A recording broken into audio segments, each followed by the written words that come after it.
नमस्कार दोस्तों। कैसे हैं आप लोग? उम्मीद करता हूं एकदम जबरदस्त जिंदाबाद होगे। और स्वागत है आपका 26 नंबर सेट में। ठीक है, एक बेहतरीन सा सीरीज चल रहा है। हम दावे के साथ कह सकते हैं कि अगर आप इस सीरीज को आखिरी तक फॉलो कर रहे हैं और अगर हर क्वेश्चन पे कॉन्सेप्ट पे कमांड करते चल रहे हैं तो आप बिना कुछ पढ़े ग्रुप डी के सारे सवाल करके आएंगे, इस बात की गारंटी ले सकता हूं। बशर्ते कि आपको हर एक क्वेश्चन का जो भी कॉन्सेप्ट बता रहे हैं, जो भी चीज बता रहे हैं, उस पर कमांड हो जाना चाहिए और पूरा प्रैक्टिस जम के होना चाहिए। अगर आप कुछ नहीं कर पा रहे हो, डेली इसी को बनाते रहो। बस इतना करते रहो, हम गारंटी के साथ कह सकते हैं कि ग्रुप डी का एक सवाल नहीं छूटेगा। ठीक है, मैथ का, ठीक है ना, जीके का नहीं। हिम्मत करना कि सर साइंस का सवाल छूट गया, आप बोले थे एक सवाल नहीं छूटेगा, तो वो भी कह सकते हो। तो आ जाओ। और बाकी पीडीएफ जो है, तुम्हारा एप्लीकेशन पता ही है, इन्फिनिटी इंस्टीट्यूट पे रिफॉर्म प्रैक्टिस सीरीज करके कोर्स है, टेंशन नहीं लेना है, 0 रुपया प्राइस है। ठीक है ना, बाकी बात को आगे बढ़ाते हैं और यहाँ पे ध्यान दो। यहाँ पे ध्यान दो भाई साहब, कह रहा है एक समांतर चतुर्भुज एबीसीडी है। एबीसीडी क्या है? एक समानांतर चतुर्भुज है। समानांतर चतुर्भुज मतलब पैरेललोग्राम हो जाएगा। ठीक है, तो कुछ इस प्रकार का पैरेललोग्राम होता है। एबीसीडी हो जाएगा, ए बी सी डी। ठीक है ना, ए सी बी। ए सी बी आपका बोला है 40 डिग्री। ए सी बी, ए सी बी यहां से मिलाना पड़ेगा इसको। ए सी बी बोला है 40 डिग्री। और बी ए सी, बी ए सी, बी ए सी 80 डिग्री बोला है भाई साहब। 80 डिग्री, ठीक है। तो आगे क्या पूछा है? एडीसी, एडीसी ई वाला एंगल आपसे पूछा गया है कि ई वाला एंगल पैरेलल बता दो कि एंगल कितना होगा। तो भाई साहब 80 और 40 कितना हो जाएगा? 120। तो ई वाला एंगल कितना हो जाएगा? 60 हो जाएगा। हो जाएगा ना। और पैरेललोग्राम का यहां पे याद रखेंगे कि एडजेसेंट एंगल मतलब बगल वाले एंगल का सम जो होता है 180 होता है, और अपोजिट एंगल जो होता है इक्वल होता है। तो अगर ये 60 है तो ये भी आपका 60 हो जाएगा समानांतर चतुर्भुज में, जो कि ऑप्शन डी में है। आपका डी फोर देवसेना जो है आपका आंसर हो जाएगा। बात समझ में आ गया? बाकी बात को आगे बढ़ाते हैं। यहाँ पे ध्यान देंगे, अगला सवाल देखेंगे। अगला सवाल क्या कह रहा है? यहाँ पे कह रहा है कि ए और बी की वर्तमान आयु का अनुपात 7:8 है, और बी से सी की वर्तमान आयु का अनुपात 2:1 है। तो सिंपल सा है, इस पे सवाल शायद पिछले सेट में भी आया हुआ था। 7:8 है। कोई भी कॉन्सेप्ट पे हम कम से कम दो सेट में तो सवाल लेके आते ही आते हैं, ताकि आपका कॉन्सेप्ट पे कमांड हो जाए। तो यहाँ पे क्या करेंगे? बी को बराबर कर देंगे, तो ये 8 है, तो इसको भी 8 बनाएंगे तो ये 4 बन जाएगा। तो यहां से ए अनुपात बी अनुपात सी कितना हो जाएगा? ए 7 है आपका, बी 8 है और सी 4 है। ठीक है। किसका दे रखा है? ए और सी की आयु का अंतर 9 है। तो यहाँ पे अंतर कितने का है? 3 का है। और 3 का मान कितना दे रखा है? 9 दे रखा है। तो एक का मान 3 हो जाएगा। आपसे पूछा किसका है? ए बी और सी की वर्तमान आयु का औसत पूछा गया है। तो पहले जोड़ लीजिए, 8 7 15 और 15 4 19। 19 का वैल्यू कितना हो जाएगा? 19 दिया 57 हो जाएगा। हो जाएगा ना। तो औसत पूछा गया है ना, तो फिर 3 से भाग देंगे, और 3 से भाग देंगे तो 19 आ जाएगा। तो 19 आपका आंसर हो जाएगा। बात समझ में आ गया? अगले सवाल पे आ जाइए। अगला सवाल देखिए क्या कह रहा है। अगला सवाल दे रखा है आपका, कह रहा है कि x+1/x का होल क्यूब जो है वो कितना है? 27 है। ठीक है भाई साहब, बराबर में 27 है। आपसे पूछा गया है x² + 1/x²। तो आप जानते हैं कि यहां से आपका डायरेक्ट x+1/x कितना हो जाएगा? ये भी 3 का क्यूब है, तो यहाँ पे 3 हो जाएगा। पता है ना। और यहाँ पे ध्यान देंगे कि x² + 1/x² पूछा गया है। तो x² + 1/x² कितना हो जाएगा? ए का स्क्वायर, 3 का स्क्वायर, माइनस में 2 हो जाएगा। तो माइनस में 2, 9 - 2 7 हो जाएगा, और यही आपका आंसर हो जाएगा, जो कि ऑप्शन ए में है। बात समझ में आया? कोई दिक्कत नहीं है। आगे आ जाइए। ज्यादा समय आपका नहीं लेंगे, टेंशन नहीं लेना है। ठीक है। अगला सवाल देखिए क्या कह रहा है। अगला सवाल, सबसे पहले आप समबाहुभुज के प्रत्येक आंतरिक कोण दे रखा है, आंतरिक कोण का फॉर्मूला बता दीजिए। ठीक है, आंतरिक कोण का फॉर्मूला बता दीजिए। इंटरनल एंगल का, प्रत्येक इंटरनल एंगल का फॉर्मूला क्या होता है? तो n-2 इंटू में 180 और बटे में आपका n हो जाता है। ठीक है ना। n क्या है? नंबर ऑफ साइड्स है। तो कुछ नहीं करना है, यहाँ पे n-2 इंटू में 180 और बटे में आपका n है, और बराबर में कितना हो जाएगा? 144 है। कोई दिक्कत नहीं है, जो कट रहा है उसको काट लेते हैं। किससे कटेगा? 18 से काट देते हैं। 18 से 8 बार में, और ये 18 से 10 बार में, उसके बाद 2 से 5 बार में, और 2 से 4 बार में। यहाँ पे ही 4n हो जाएगा और यहाँ पे ही 5n हो जाएगा, तो 5n माइनस का 10 बराबर में ही 4n हो जाएगा। इधर आएगा तो 5n माइनस का 4n बराबर में 10 हो जाएगा, तो n बराबर कितना आ गया आपका 10 आ गया, जो आपकी ऑप्शन ए में है, और यही आपका आंसर हो जाएगा। बात समझ में आ गया? अगले सवाल पे आ जाइए। अगला सवाल देखिए क्या कह रहा है। अगला सवाल यहाँ पे ध्यान देंगे भाई साहब। अगला सवाल कह रहा है कि 1 2 3 4 महिला और पुरुषों को दर्शाता है कि संग्रहालय में आतंकों की संख्या अधिकतम है। यहाँ पे अगर इन दोनों को हम जोड़ ले तो इन दोनों को म्यूजियम वन में कितना हो जाएगा, 450 हो जाएगा। ठीक है, अगर इस संग्रहालय में हम जोड़ दें तो कितना हो जाएगा, 5 और 9 7 16, और 3 और 1 4 और 1 5 हो जाएगा, 565। अगर इन दोनों को जोड़े तो ये सी कम आ रहा है, ये भी कम आएगा, मतलब म्यूजियम टू में आपका ज्यादा है, आपका दो जो है आंसर हो जाएगा। बात समझ में आ गया? म्यूजियम टू में यहाँ पे 565 है, इसे भी दिख रहा है 450 के, 430 के आसपास रह जाएगा, ये भी 450 के आसपास रह जाएगा, यहाँ पे आपका 565 है। तो अगले सवाल पे चलेंगे। ठीक है, क्वेश्चन में कुछ था नहीं, यहाँ पे ध्यान दीजिए। कह रहा है पी क्यू आर एक साझेदारी करते हैं, पी 4 महीने के लिए 1200, क्यू 8 महीने के लिए 1400 और आर 10 महीने के लिए 1000 निवेश करता है। वर्ष के अंत में इतना के लाभ में आर का हिस्सा बताना है। तो पी क्यू और आर हो जाएगा। पी जो है 4 महीने के लिए 1200, तो 4 गुना 1200 कर दीजिए, इन्वेस्टमेंट इनटू टाइम। क्यू 8 महीने के लिए 1400, तो 8 गुना 1400 हो जाएगा, और ये 10 महीने के लिए 1000 है, तो इसका 1000 हो जाएगा। डबल जीरो से डबल जीरो खत्म कर दीजिए, जितना खत्म हो रहा है। 4 से खत्म होगा तो 4 को खत्म कीजिए, यहाँ पे 4 से खत्म होगा, अभी 4 ही खत्म हो जाएगा। ये 4 दूना 8 हो जाएगा, और ये 2 पच्चे 10, और ये 2 पच्चे 10 हो जाएगा। अभी भी खत्म होगा ना होगा तो ये 12 हो जाएगा, ये 14 दूना 28 हो जाएगा, और ये 25 हो जाएगा। यहाँ पे अगर आप देखेंगे तो 28 12 कितना हो जाएगा, 28 और 12 आपका 40 हो जाएगा, और 40 और 20 65 हो जाएगा। तो 65 का मान आपका दे रखा है 585।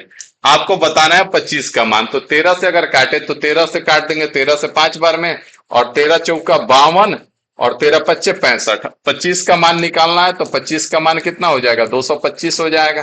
45 पच्चे 225, जो कि ऑप्शन डी में है, डी पोर्ट देवसेना आपका आंसर हो जाएगा। बात समझ में आ गया? कोई दिक्कत नहीं है। तो आगे आ जाइए, अगला सवाल देखिए क्या कह रहा है। अगला सवाल यहाँ पे देखेंगे आप। अगला सवाल क्या कह रहे हैं, एक कस्बे की वर्तमान जनसंख्या इतनी है, 6% की दर से बढ़ रही है, तो यहाँ पे 2 वर्ष बाद कस्बे की जनसंख्या, तो पहले 6% के हिसाब से बढ़ रहा है, तो टोटल कितना बढ़ेगा, 6 + 6 गुना, प्लस में 6 गुना 6 बटा में 100 हो जाएगा। तो 12.36% की वृद्धि होगी। कितने की वृद्धि होगी, 12.36% की वृद्धि होगी। यहाँ पे टोटल कितना आपका 50,000 है, टोटल कितना है 50,000 है, और यहाँ पे निकाल दीजिए 12.36%। यहाँ पे तो यहाँ से अगर 12.36% निकालेंगे, तो इसका अगर 12% आप निकालते हैं तो 6,000 होगा। ठीक है, कितना होगा, 6,000, और 0.36% निकालते हैं तो 180 होगा, मतलब कि इतने की वृद्धि होगी, 6180 की वृद्धि होगी।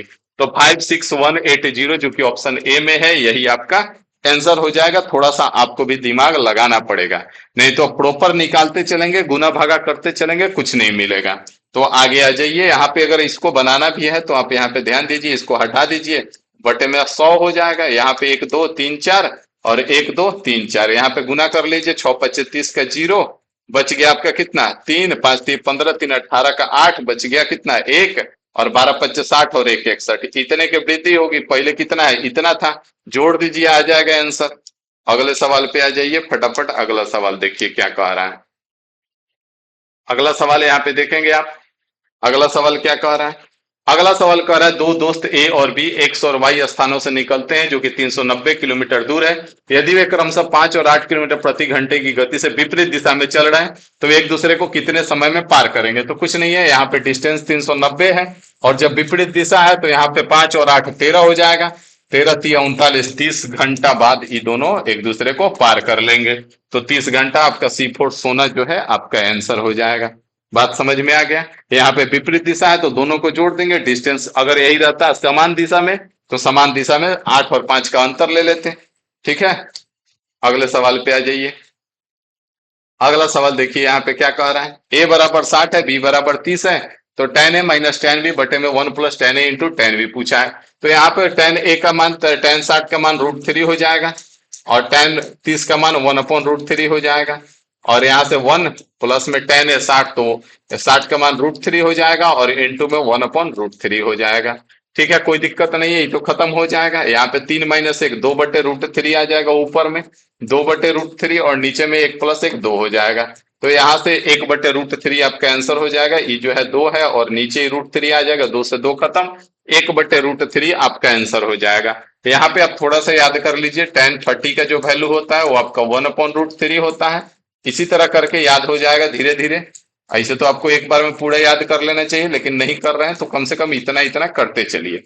ठीक है, रेलवे अगर इस पे सवाल पूछेगा आपका त्रिकोणमिति का, तो मैक्सिमम सवाल यही 0, 30, 45, 60, 90 पे आपका इर्द गिर्द घूमेगा। ठीक है ना, आगे आ जाइए, अगला सवाल देखिए क्या कह रहा है।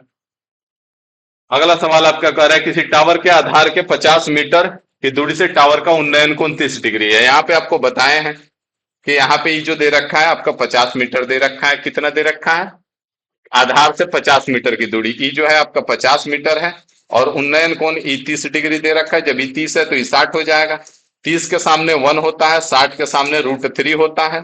ठीक है, और पूछा क्या है, टावर की ऊंचाई, तो 1 का मान पूछा गया है, तो √3 का वैल्यू कितना हो जाएगा, 50 हो जाएगा। तो 1 का मान कितना हो जाएगा, 50 बटे में √3 आ जाएगा। अब यहाँ पे आपका ये आंसर नहीं है, तो क्या करेंगे आप, ये जो है आंसर नहीं है, 50/√3 आंसर है, सॉरी, ऑप्शन डी में है। कभी कभी क्या करेगा कि रेशनलाइज करा देगा, मतलब √3 से ऊपर नीचे गुना कर देगा, तो ऊपर में क्या हो जाएगा, 50 √3 हो जाएगा, और बटे में आपका 3 हो जाएगा। तो कभी कभी इस प्रकार से भी कर देता है, तो ध्यान रखेंगे। ठीक है, अगले सवाल पे आ जाइए, अगला सवाल देखिए क्या कह रहा है। अगला सवाल यहाँ पे ध्यान देंगे, कह रहा है ए और बी द्रव जो है 5:4 के अनुपात में है। ए अनुपात बी जो है आपका 5:4 में है, 5:4 में है, और 2 लीटर द्रव बी मिश्रित किया जाता है, तो 7:6 हो जा रहा है, 7:6 हो जा रहा है, यही गड़बड़ है। यहाँ पे क्या गड़बड़ है भाई साहब, कह रहा है कि यदि 2 लीटर द्रव बी इसमें मिश्रित किया जाता है, तो द्रव ए और बी का अनुपात 7:6 हो जाता है। तो मिश्रण में द्रव ए की मात्रा लीटर में कितनी है। तो यहाँ पे ध्यान देंगे कि बी को मिश्रित किया जा रहा है, फिर ए क्यों बढ़ रहा है, तो ए बढ़ेगा नहीं, तो इसको बराबर कर देंगे। तो ई अगर 35 होगा तो ई कितना हो जाएगा, 28 हो जाएगा, और अगर ई 35 होगा तो कितना हो जाएगा, 30 हो जाएगा। बात समझ में आया। अब देखिए कितने का वृद्धि हुआ, 2 का, और क्वेश्चन भी कह रहा है 2 का, तो ए का मान कितना हो जाएगा, 35 हो जाएगा, जो कि ऑप्शन बी में है, बी फॉर बाबू आपका आंसर हो जाएगा। बात समझ में आ गया। तो इस तरह से सॉल्व करते हैं क्वेश्चन को। अगले सवाल पे आ जाइए, अगला सवाल देखिए क्या कह रहा है। अगला सवाल कह रहा है कि 3 वर्ष पहले राहुल ने, हम ना भाई, ठीक है, हम कुछ नहीं किए हैं सर, हम कुछ नहीं। 3 वर्ष पहले राहुल ने 10% वार्षिक चक्रवृद्धि ब्याज दर पर कुछ राशि उधार ली। यदि उस उधार ली गई राशि का वर्तमान मूल्य इतना है, तो राहुल ने कितनी राशि उधार ली। तो यहाँ पे ध्यान देंगे, चक्रवृद्धि ब्याज है, 10% का मतलब क्या होता है, 1/10 होता है, मतलब 10 से 11 हो जाएगा, और 3 साल का है तो पावर 3 हो जाएगा। ये 1,000 है, और ये 1331 हो जाएगा, यहाँ पे 1331 हो जाएगा, सॉरी, यहाँ पे 1331 का मान दे रखा है आपका कितना, 11979 आपका दे रखा है। कितना गुना, साफ साफ दिख रहा है, 9 गुना है। 9 एकम 9, 9 तिया 27, 9 तिया 27 2 29, 9 एकम 9 2 11, तो इसका भी 9 गुना कर लीजिए, कितना हो जाएगा, 9,000 हो जाएगा, और यही आपका आंसर हो जाएगा। किधर है, ऑप्शन ए में है, ए फोर आ भी जाओ सनम, आपका ऑप्शन ए आंसर हो जाएगा। बात समझ में आ गया। तो आगे आ जाइए, अगला सवाल देखिए क्या कह रहा है। समचतुर्भुज के विकर्ण दे रखा है, इसका आपसे क्षेत्रफल पूछा गया है। तो आप याद रखेंगे, समचतुर्भुज का जो क्षेत्रफल होता है, तो वो होता है 1/2 गुना में विकर्णों का गुणनफल। समचतुर्भुज का क्षेत्रफल जो होता है 1/2 गुना में विकर्णों का गुणनफल। क्या होता है, विकर्णों का गुणनफल। इतना तो आप याद रखेंगे, उम्मीद है भाई। ठीक है, आपसे पूरा पूरा उम्मीद है कि आप इतना याद रखेंगे। 1/2 गुना में विकर्णों का गुणनफल, मतलब कि 4 गुना 12 हो जाएगा, 2 से 2 बार में, और 12 दूना 24 हो जाएगा, जो कि ऑप्शन ए में है, और यही आपका आंसर हो जाएगा। अब एक बार आप बता दीजिए इसका कि परिमाप कितना होगा, अगर इसी फिगर में हम आपसे पूछे, इसी में, कि परिमाप कितना हो जाएगा, तो एक बार आप कमेंट करके बता दीजिए कि परिमाप कितना होगा इसका, समचतुर्भुज का। ठीक है, अगला सवाल पे आ जाइए। अगला सवाल देखिए, कह रहा है पी क्यू और आर साथ मिलकर कार्य करते हैं, 1100 रुपए के अनुबंध पर कार्य करते हैं। पी और क्यू का कार्य का 14/22 भाग करना था। पी और क्यू कितना कर रहा था? पी प्लस क्यू जो है आपका 14/22 कर रहा है, 14/22। ठीक है, तो आर कितना करेगा पहले हमको ये बताइए। तो इसको 1 में से घटा दीजिए, 8/22 भाग जो है वो आर करेगा। ठीक है, अब यहाँ पे आपको ध्यान देना है कि आर को कितने रुपए मिले हैं। तो यहां से P प्लस क्यू का कितना है? P प्लस क्यू का 14 है और R का 8 है। यहां से काट सकते हैं, नहीं भी काटना है तो 14 8 22 हो जाएगा टोटल। और 22 का मान कितना दे रखा है? 1100 दे रखा है। 22 5 110, 50 गुना हो जाएगा। तो इसका 50 गुना कर लीजिए, 400 आ जाएगा। बात समझ में आ गया? किधर है? ऑप्शन डी में है, डी फॉर देवसेना आपका आंसर हो जाएगा। बात समझ में आ गया? तो अगले सवाल पे आ जाइए। अगला सवाल देखिए क्या कह रहा है। अगला सवाल यहाँ पे कह रहा है कि 5 अंकों की वह सबसे छोटी संख्या ज्ञात करें, इतने से विभाजित करने पर समान शेषफल 1 प्राप्त होता है। तो यहाँ पे सबसे पहले आपको एलसीएम निकालना पड़ेगा। तो 28 को मान लीजिए एलसीएम। इसमें 4 गुना 3 है तो यहाँ पे 3 दे दीजिए। ठीक है, इसमें क्या क्या है? इसमें 6 गुना 3 है, 6 गुना 3 है, तो ये 3 तो आ गया है, इसमें 2 भी आ गया है। एक और 3 और लेना पड़ेगा, एक और 3 और। इसमें 3 गुना 7 है तो ये आ चुका है। इसको गुना करा दीजिए, 28 नवा कितना हो जाएगा? 8 9 72, 2 बच गया 7 और 7 दूना 14, 7 21 हो जाएगा, 212 आ जाएगा। अब इस 212 से आप क्या करेंगे? 5 अंकों की सबसे छोटी संख्या को डिवाइड कर देंगे। ठीक है, तो कितने बार में जाएगा?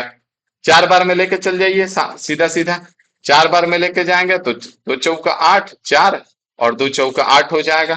यहाँ 10 में से 8 घटेगा, 2 बचेगा। और यहाँ पे ध्यान देंगे, 9 में से 4 घटेगा, 5 बचेगा। और यहाँ पे 9 में से 8 घटेगा, 1 बचेगा। ऊपर से 0 आ जाएगा आपका, 7 बार में लेके जाइए क्योंकि 8 बार में नहीं जाएगा। तो 2 7 14, 4 बच गया आपका, एक 7 से कम 7 और एक 8। और यहाँ पे 2 7 14। तो यहाँ पे ध्यान देंगे कि जब 7 बार में जा रहा है तो हम 7 बार में नहीं लेके जाएंगे। जब छोटी संख्या पूछेगा ना तो हम एक अधिक बार में लेके जाएंगे, 8 बार में लेके जाइए। तो 7 है तो 8 बार में लेके जाइए। तो यहाँ पे 2 8 16, 6 हो जाएगा और 8 कम 8 और एक 9 हो जाएगा और 2 8 16 हो जाएगा। तो यहाँ पे घटा दीजिए, 6 में से 0 घटेगा, 6 बचेगा। 9 में से 2 घटेगा, 7 बचेगा और 16 में से 15 घटेगा, इतना बचेगा। तो इसको जो बचेगा ना इसको ले जाके जोड़ दीजिए। ठीक है, तो कितना आ गया? 10176 आ जाएगा। ये जो 5 अंकों की सबसे छोटी संख्या होगी। कुछ गड़बड़ हो गया है भाई साहब, लग रहा है। कहाँ गड़बड़ किए हैं भाई साहब? यहाँ पे गड़बड़ किए हैं। 8 9 72 का यहाँ पे 2 हो गया, बच गया 7 और 2 9 18 और 7 25 होता है भाई साहब। आप लोग बहुत गड़बड़ इंसान हो यार, पूरा गड़बड़ करवाए तुम लोग यार। यहाँ पे 252 हो जाएगा और 252 से डिवाइड करना पड़ेगा यार। बिना मतलब काम बढ़ा दिए तुम लोग। यहाँ पे कितने बार में हो जाएगा? 4 बार में भी नहीं जाएगा, 3 बार में लेके जाना पड़ेगा। यहाँ पे 2 तिहाई 6, 5 तिहाई 15, 5 बच गया आपका, एक 2 तिहाई 6 और एक 7 हो जाएगा। यहाँ पे 10 में से 4 घटा, 6 घटा 4, 9 में से 5 घटा 4 और यहाँ 9 में से 7 घटा 2, ऊपर से 0 आ जाएगा। कितने बार में जाएगा? 8 बार में, 9 बार में। 9 बार में लेके जाओ क्योंकि 10 बार में तो जाएगा नहीं। 250 हो जाएगा। ठीक है, 10 बार में लेके चल जाओ। एक एक्स्ट्रा बार में लेके जाने के लिए बोलते हैं तो तुम कहोगे 10 बार में लेके जाए। हाँ, 10 बार में लेके चल जाओ। अच्छा, 9 बार में ही लेके जाओ। ठीक है, 9 बार में ही लेके जाओ। तो 9 बार में अगर लेके जाओगे तो 9 बार में कितना हो जाएगा? 9 दूना 18 हो जाएगा, बच गया एक। 9 पचे 45 और एक 46 का 6, बच गया आपका कितना? 4 और 9 दूना 18 और 4 22 हो जाएगा। ठीक है, कोई दिक्कत नहीं है। आगे आ जाओ, यहाँ 10 में से 8 घटेगा, 2 बचेगा, बचेगा ना। और यहाँ पे जो बच गया, यहाँ पे कितना बचा? यहाँ पे ध्यान दो भाई साहब, यहाँ पे कितना बचा? 13 में से 6 घटेगा, 7 बचेगा। और यहाँ पे 3 में से 2 घटेगा, 1 बचेगा। ठीक है, अब 172 बचा हुआ है। अब 252 में से 172 को घटा लो। 252 में से 172 को घटाओगे, 0 आ जाएगा और ये 8 आ जाएगा। तो अब ये जो बच गया इसको ले जाकर के जोड़ दो इसमें। तो 10080 हो गया। अब ये जो है 5 अंकों की वह सबसे छोटी संख्या है जो 12 18 21 और 28 से पूर्णतः विभाजित हो जाएगी। हमसे क्या बोला है? एक शेषफल बचाना है, तो इसमें प्लस का 1 करा दो और यहाँ पे 10081 आपका ऑप्शन बी, बी फॉर बाबू आपका आंसर हो जाएगा। बात समझ में आ गया? तो आगे आ जाइए, हिलाइए मुंडी और आगे बढ़ते हैं।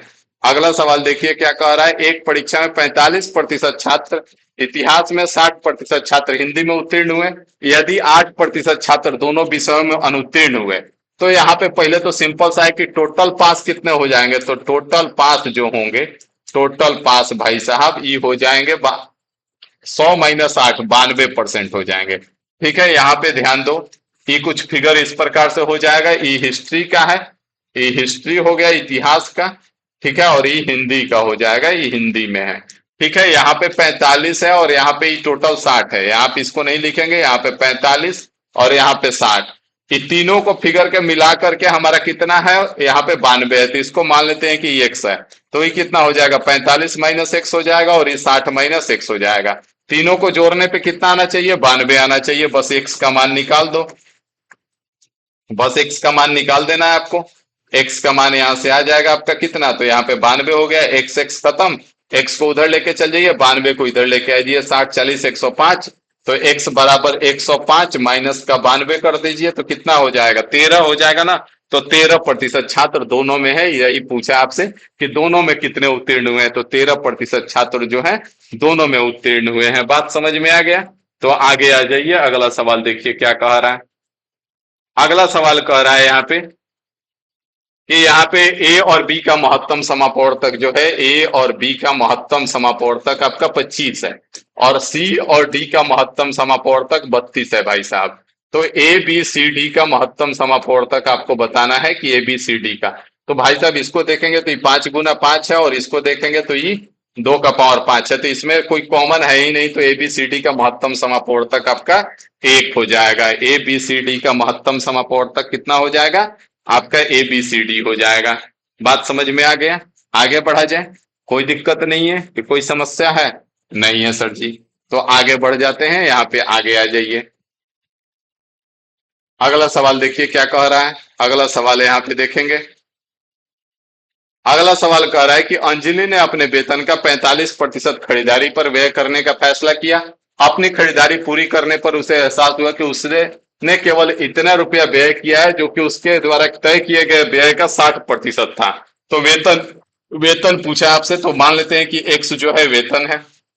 एक्स का 45% इसने खर्च करने का सोचा था, ठीक है, लेकिन खर्च किया जो है वो सोचा था उसका 60%, तो इसका 60% हो जाएगा और इसका 60% बराबर हो जाएगा 11,475 रुपया।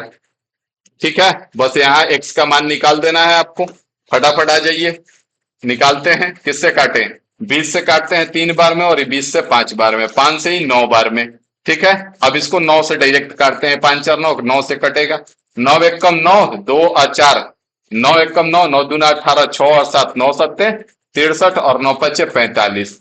अभी आपका 3 से कटेगा, तो 3 चौका 12 और 3 दूना 6 और 3 पचे 15। तो यहां से x बराबर कितना आ जाएगा, 42500। ठीक ठाक कमा ले रही है अंजलि, कोई दिक्कत नहीं है। 42,500 रुपया आपका उसका वेतन है, मतलब काम चलने भर का ठीक ठाक है, कोई दिक्कत नहीं है। ठीक है, अगले सवाल पे आ जाइए। अगला सवाल देखिए क्या कह रहा है। अगला सवाल भाई साहब कह रहा है कि दो अलग अलग वास्तविक हल हैं, तो डी जो होगा वो 0 से बड़ा होगा। ठीक है, तो डी जो होगा 0 से बड़ा होगा, तो यहाँ पे ध्यान देंगे, डी जो होगा 0 से बड़ा हो जाएगा। और डी बराबर क्या होता है, बी स्क्वायर माइनस 4ac। तो बी स्क्वायर कितना है आपका, के का स्क्वायर है और माइनस का 4ac, माइनस का 4 और ए कितना है, ए आपका 1 हो जाएगा और सी कितना है, के हो जाएगा और यहाँ पे 0 है। तो यहाँ पे 0 से बड़ा होना चाहिए। यहाँ पे ध्यान देंगे के कॉमन ले लेते हैं, तो के माइनस का 4 हो जाएगा ना। तो एक बार के जो है 0 से बड़ा होना चाहिए और एक बार के जो है 0 से 4 के छोटा हो जाना चाहिए। तो यहाँ पे आपका के 0 से बड़ा और 4 से छोटा हो जाएगा। ठीक है, बात समझ में आ गया। दो अलग अलग वास्तविक हल हैं, तो अलग अलग वास्तविक हल कब होगा, जब डिस्क्रिमिनेंट डी का मान जो होगा वो 0 से बड़ा होगा। लेकिन यहाँ पे के का मान हमसे पूछा है, डी का मान नहीं पूछा गया है। तो के का मान यहाँ पे हम 0 से बड़ा रखेंगे और 4 से छोटा रखेंगे, तो यहाँ पे हमारा बात बनेगा। अगला सवाल पे आ जाइए। आज का आखिरी सवाल देखिए क्या कह रहा है। आज का आखिरी सवाल यहाँ पे देखेंगे, एक दुकानदार छूट के लिए दो योजनाओं की घोषणा करता है। पहली योजना में 10% और 20% की क्रमिक छूट देता है। दूसरी योजना में 15% और 15% की क्रमिक छूट दी जाती है। दोनों में से कौन सी योजना अधिक छूट देती है और कितना देती है, यहाँ पे बताना है। बता दो कौन सा अधिक दे रहा है। यहाँ पे एक बार 10 और 20 ले रहा है ना, तो ई कम देगा, ठीक है। यहाँ पे 10 + 20 और माइनस का 10 × 20 बटे में 100 हो जाएगा ना। तो यहाँ पे कितना हो जाएगा, 30 माइनस का 2 हो जाएगा, 28% यहाँ पे मिलेगा इसको। और यहाँ पे कितना देगा, तो यहाँ पे 15 और प्लस में 15 और माइनस का 15 × 15 बटे में 100 हो जाएगा ना। तो यहाँ पे 30 और माइनस का कितना हो जाएगा, 2.25 हो जाएगा। तो यहाँ पे 27.75 हो जाएगा। तो यहाँ पे कितना अधिक मिल रहा है, 0.25 के इसमें अधिक मिल रहा है। तो पहली योजना और 0.25 अधिक है। बात समझ में आ गया भाई साहब, तो कोई दिक्कत है नहीं है ना। तो उम्मीद करते हैं आपको मजा आ रहा होगा, और मजा आ रहा है तो कमेंट करके जाइएगा, ठीक है ना। बाकी अभी फिलहाल इसको यहीं पे समाप्त करेंगे, मिलेंगे आपसे अगले सेट में। अभी के लिए इतना ही रखते हैं। Thank you.